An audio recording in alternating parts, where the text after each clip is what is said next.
Hello everybody, this is Toys R Us, and for this special figure showcase we're going to be looking at the Japanese exclusive 1987 trainbot Kaen.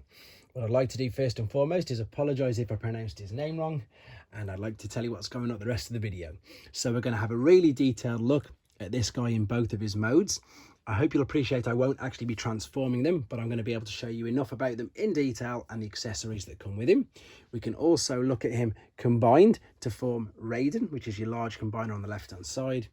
And I'm lucky enough to have one of the boxes so we can have a look at the amazing artwork, the contents inside, and the battle scene on the back of that. So then, for those guys out there who don't know, these were the trainbots, and they were initially released pre-Transformers as Diaclone figures, but in 1987 in Japan as part of the cartoon series that they were running on the TV at the time, known as the Headmasters. So please forget everything you know about the Sunbow cartoons and Headmasters. This is totally different. They were members of there, and there are 6 individual trainbots that combine to form Raiden. These are all Autobots, and if you look on the box you can see it says C, which stood for Cybertrons, and the reference number for this was 130. And I really like these. Again, along with most of the Japanese exclusives, I just think they're ingenious. I mean, they're so clever.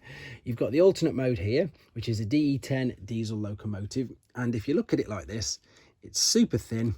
You know, there's not much going on with it at all. If we look underneath, I've got a bit of corrosion there, unfortunately. You can already tell that that bit there is going to be part of the hips and waistband there in the alternate mode. But, you know, you've just got this train, which, yeah, it's got some good detail on it, to be fair. It really does. And you can connect them all together, but can transform into this robot. It is quite ingenious. It is so clever. The robots themselves, they are small. In fact, let's just do a quick size comparison. I've got a Swindle right next to me. He's in Jeep mode at the second though, so I'm just going to quickly put him in robot mode. So he's not as small as Swindle, but he's also, you know, not as tall as Cup. So they are, I'd say, in the middle, and they're a good size. And, you know, there's quite a bit you can do with them. For articulation, you've got movement in the shoulders, but of course, when you turn him around, you can tell that it's a train pretty much any other way you're looking at it, to be fair. This huge bit at the back does actually come off. It doesn't have to stay there, so you can take it off, but I think it does look good. And if you look at any pictures of him, it always has that on the back of it. With regards to his accessories, I'll show you them now. He's got this little gun, and then he also came with a few more things, which I'm going to show you in a second, that are in the box. He's obviously got that waistband there, but that is completely attached to the figure. Although I have seen them in the past, whether it came off, it's been, you know, dislodged, etc. Right, let's have a look at the box, then we can have a look at what's inside it. So I've already pointed out what the C stood for. There is the lovely artwork for him there. Now, again, these were all available in a gift set, in a great big pack, but what Japan did, they released them individually, and of course in gift sets as well. I suppose Hasbro did as well with Bruticus, etc. Now, if we slide this out, again, this is a tiny, lovely, thin, nice little box. You've got your polystyrene insert, which was the same for pretty much all of the figures at the time. And this is another thing that they did in Japan.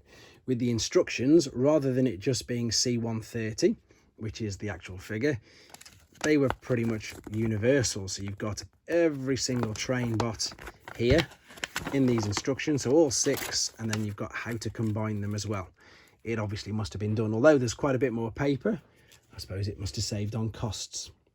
Right, if we have a look at the actual rest of the box that come inside, rest of the accessories, sorry, you've got, these are the connectors, which you can then connect to the front of the cab, which means that you can connect all of them together.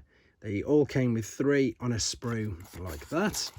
That's obviously where his gun was. In fact, I can put him in so you can see how he would have came, and then of course the gun would be there. The other accessories that came with him are the 2 pieces which are coming out of the back of Raiden's head there, and these just attach on the back as well. So they all came with quite a bit of accessories, to be fair. It reminds me a little bit of Devastator, because Devastator required, you know, 6 different bots to make him up, and again they went in certain positions, not like the Scramble City figures that came out where you could literally move them around into whatever place you wanted to do so. Right, let's have a quick look at Raiden himself then. And yeah, as you can see, he's made up of 6 individual trainbots. Kaen is mainly this part here of the torso, because there's the back bit of it there. This is, of course, the bit on the top of his head there. So, in fact, we can have a look at this. I can fold that out and show you Raiden's head is there. And, of course, there's some nice stickers there on the side. Stickers are quite important with when he's in the combined mode, because there are the bottom of his legs, there's the bit in the middle of the torso, so they do look good. They're not essential, and I know there are companies that you can get repro labels of, but there we go. Just a quick little insight of, in my opinion, and I know a lot of people like him. I know Rudy Zizzo as well loves Raiden, so let's give Rudy Zizzo a big shout out and hope he enjoys this video as well. Yeah, there we go. He's the 1987 individual trainbot Kaen, who formed part of Raiden, who was the name of the combiner. So, hope you enjoyed looking at him, guys. Hope it helped you with some more knowledge of Japanese figures. Keep your ideas and suggestions coming forward, and of course, please take care. Thanks for watching. Like and comment, and don't forget to subscribe.